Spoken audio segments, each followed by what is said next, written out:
Hi, and welcome to another episode of The True Show. I'm Leslie Lambert. And I'm Nick Gelfand, and TRUE stands for the Real Estate Wrap-Up. Not the word true, although that's implied that everything we say is true.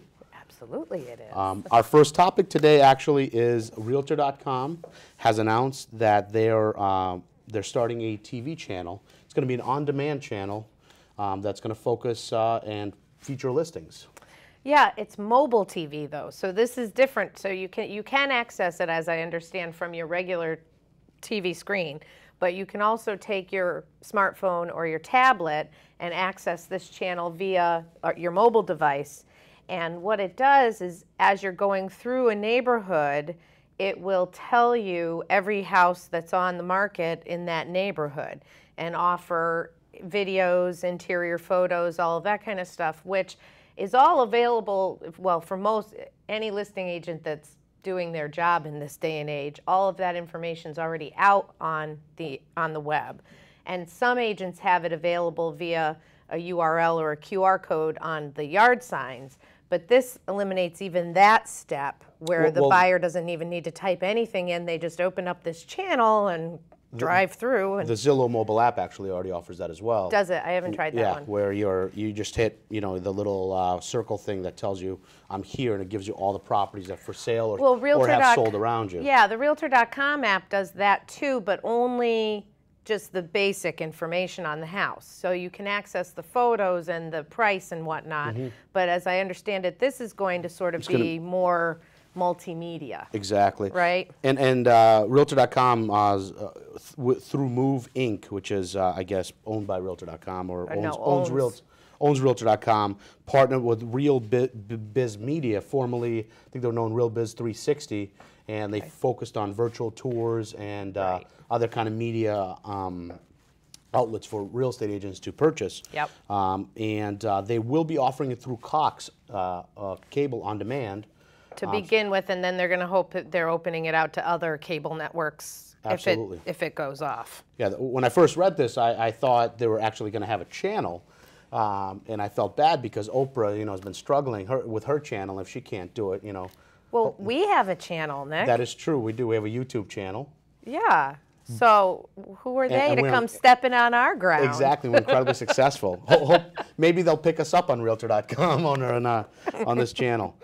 But to put it kind of in perspective, it is just another way for listings or properties that are for sale to be in front of potential buyers. And for consumers to consume the information that they're looking for. So I don't know. There was back in the late 80s, early 90s when the internet was first coming about, and there's a lot of brouhaha back then about putting listings on the internet. So prior to, believe this or not, folks, back in the day, way back, you could only get home information from a realtor. On stone, I'm assuming? We chipped it. Yeah, we did. I would take it, I would kind of do an artful rendering of the house. Yeah, the pictures must have looked great. They were bias relief. It was really cool. But kind of a three-dimensional shadow box look. It was great. I'm out of practice now, but no, for real, the only people that could get you the information on a house that was for sale was a licensed realtor. The information was nowhere else.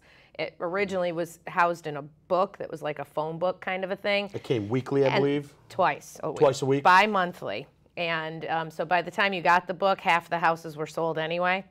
And then when it did go online, it still was not for public use. Only realtors could access that information. So if you were a home buyer and you driving through a neighborhood and you decided, hey, I'd like to live in this neighborhood, I wonder if anything's for sale here, you'd have to call a realtor. They'd have to send you in the mail the printouts of everything. So fast forward to when the internet starts, now there's all these agents getting their panties in a twist about, oh my God, if we put it on the internet, then they won't need us anymore. We're going to be cut out of the loop. They're going to get the information. And well, fast forward to today, obviously that's not the case. We're still needed. Our services, we're never opening a book or printing. What we do is much greater than just providing the actual houses for sale. So, but I'm sure that there's going to be some of that argument about a thing like this. And there always is. Anything about new, anything that's new, people tend to be against it, or at least certain people. Some people actually embrace it, and obviously certain people have, made this their brainchild, and I'm not sure it'll take off. I guess we'll see if the buyers think that it's a service that they want or not, It gives people options, and I think that's really what it's all about. Yeah. So speaking of houses for sale, since that's what we talk about here, it's almost summertime. It certainly feels like it outside. It's been beautiful. And so, if your house is on the market now, or you're planning on putting it on the market during the summer months, there are some specific tips that can help your house to look more appealing. And you have to consider outdoor staging during the summer months too, which is something a lot of people forget. So your house could be painted and prepped and ready, and the furniture's been staged and everything else, and then they go out in the backyard and it's covered in kids' toys that have been discarded, or heaven forbid, dog poop. Oh, and, and the pool is dirty and the patio's covered in moss, Absolutely. It's important to remember that your backyard is part of your home. So when you're selling your home, it really is a feature. Especially if it's a nice backyard, it's a good space. Certainly show it off, and it might be the difference of a buyer choosing your home over somebody else's. I think the outdoor spaces has become more and more important for families over the last few years.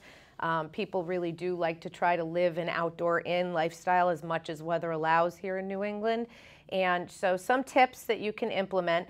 The first is very inexpensive and very easy, and it is to plant brightly colored flowers.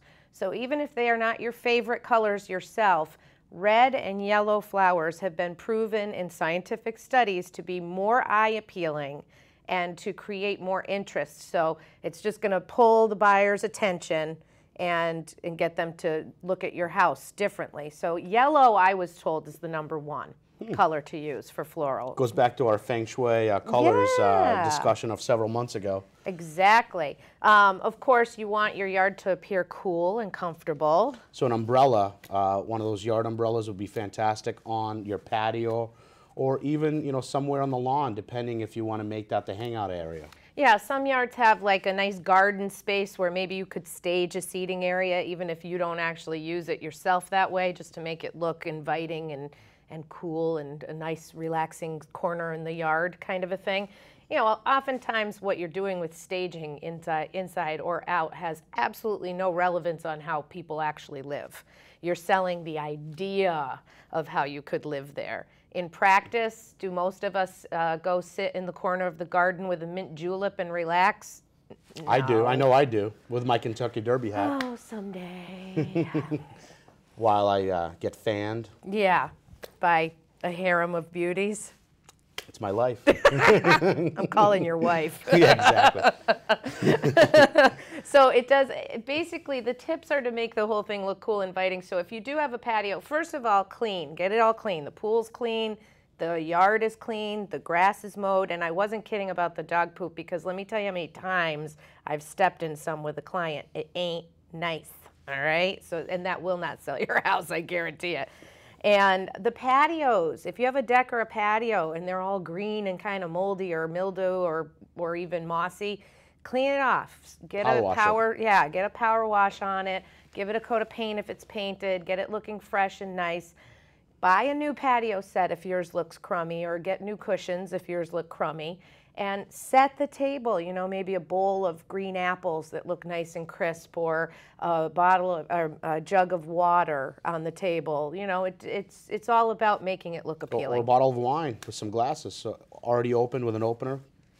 The realtors would never complain. Absolutely not. And if you have a pool, the pool staging is important too, and you want to get all the kids' stuff stowed away. Put it in the shed. Just find a place to keep it tidied up, because you don't want the yard looking like Toys R Us threw up in it. Okay. Yeah, hide all the chemicals and everything, so you don't want to remind people how much work a pool really is.